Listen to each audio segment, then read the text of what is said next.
Assalamualaikum warahmatullahi wabarakatuh. Perkenalkan, nama saya Muhammad Imam Jayadi, nomor absen 21, kelas reguler NIM B13374, kode 20622030, prodi D4, Perawatan Semarang. Di sini saya mengambil topik ke-7 perkuliahan mengenai memahami kerukunan antarumat beragama. Menurut Hamka, toleransi beragama merupakan suatu tema yang selalu menarik untuk diteliti dan dikaji secara lebih mendalam, karena masa depan suatu bangsa sedikit banyak tergantung pada sejauh mana masyarakat bangsa tersebut dapat menjaga keharmonisan hubungan antar umat beragama. Hamka merupakan salah satu ulama yang konsen membina keharmonisan hubungan antar umat beragama di Indonesia.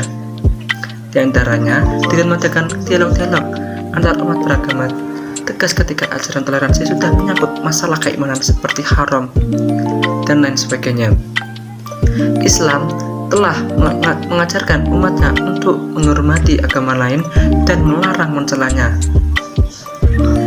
Dengan demikian, bagaimanakah antar umat beragama saling menjalin persatuan? Berikut adalah sikap-sikap yang harus ditujukan agar antar umat beragama. Yang pertama adalah sikap menghormati dan menghargai. Wujud sikap menghormati dan menghargai sebenarnya sudah ditekankan secara konstitusi oleh negara lewat pasal 28 UUD 1945. Salah satu ayat pasal tersebut berisikan tentang kebebasan warga untuk memeluk agama dan kepercayaannya masing-masing. Selain itu, antar umat beragama juga harus menyadari bahwa setiap agama memiliki tata cara dan ketentuan dalam menjalankan ibadahnya. Yang kedua, menjunjung tinggi toleransi. Toleransi antar umat beragama juga ditujukan dengan adanya hari raya besar keagamaan. Pemerintahan pun juga sengaja menetapkan hari libur pada hari raya tersebut. Hari raya dimaksudkan agar umat beragama bisa fokus untuk menjalankan ibadahnya tanpa merasa terganggu dengan aktivitas lainnya. Yang ketiga, menghindari pemicu terjadinya konflik. Salah satu cara termudah untuk menghindari pemicu adanya konflik adalah dengan tidak menjadi provokator isu sara yang berkembang di media sosial. Konflik keagamaan yang banyak terjadi di Indonesia umumnya dipicu adanya konstansi antar kelompok agama dalam meraih dukungan umat yang tidak dilandasi sikap toleransi. Oleh karena itu, penting untuk menanamkan sikap keberagaman antar umat beragama, apalagi di sebuah negara maju, agar tidak menimbulkan konflik yang meresahkan. Agar lebih memahami topik yang saya bicarakan, saya sudah membuat video contoh penerapan kerukunan antar umat beragama yang diberikan oleh Rizal sebagai seorang muslim dan Brian sebagai seorang yang beragama Katolik. Sebenarnya hadis yang masyhur, dia punya sofa tempat yang dia selalu sholat di situ dari Jurais dari orang yang sholat dari Boleh tanya nggak? Iya, nanya apa, Brian? Itu kamu lihat video apa sih, Jan? Oh, ini cara ibadah sholat dari agamaku. Sholat itu ibadah apa sih? Kalau kami itu sholat itu adalah ibadah pada Allah yang wajib 5 waktu untuk umat beragama Islam. Oh, itu sholat yang bedanya di kalau di masjid itu benar nggak sih? Iya, sholat yang di masjid itu kan wajib untuk berjamaah di masjid untuk lelaki. Lelaki doang, apakah? Iya, lelaki. Kalau wanita itu lebih dianjurkan untuk di rumah. Dan kalau agamamu itu Katolik ada kayak ibadah wajib nggak? Kalau di saya tuh agama Katolik itu khususnya ya, itu tuh setiap hari ada ibadah, cuma yang diwajibkan itu dari Sabtu dan Minggu. Kalau di jamnya itu bebas, tergantung gerejanya itu mau melaksanakan jam berapa. Kalau di gereja saya itu biasanya tuh jam 6 sampai jam 8 pagi, atau enggak jam 8 sampai jam 10 pagi, habis itu malam atau sore gitu kan. Ya, berarti kita semuanya sama-sama yakin kepada agama kita, tidak saling untuk menjatuhkan. Ya, Saya yakin ke agama masing-masing. kalau di saya kan ada hari wajibnya. Ya, setiap hari itu merupakan ibadah ya kalau saya ya.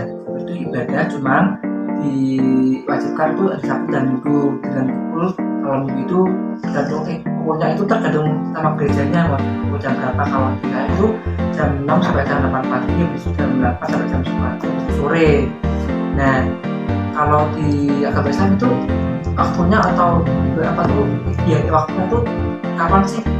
Kalau untuk sholat sendiri itu kalau di agama Islam itu dibagi menjadi 5 waktu dalam satu hari.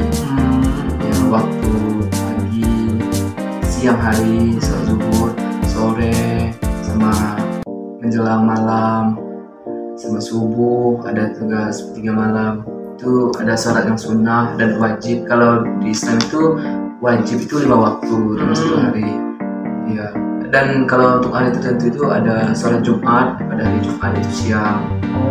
Hari apa tuh jam-jam tertentu tuh kan maksudnya berarti kan kalau saya kan jam-jam tertentunya itu dilaksanakan ditentukan oleh gerejanya jam 9.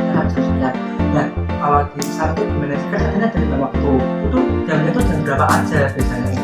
Kalau hari Islam itu tidak ditentukan oleh siapa yang itu pengurus masjid, tapi dalam Islam itu waktunya itu sudah ditentukan, yang sudah dicontohkan oleh baginda Nabi Muhammad SAW sebagai panutan untuk umat muslim. Itu waktunya yang pertama itu jam siang, jam 12 itu untuk sholatnya kan.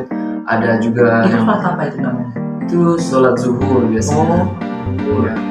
Sore hari jam 3 itu sholat asar.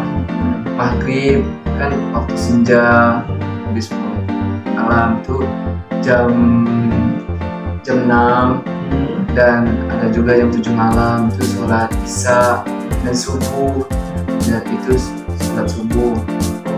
Ya, Kalau subuh itu dilaksanakan jam berapa sih? itu jam 4 itu subuh.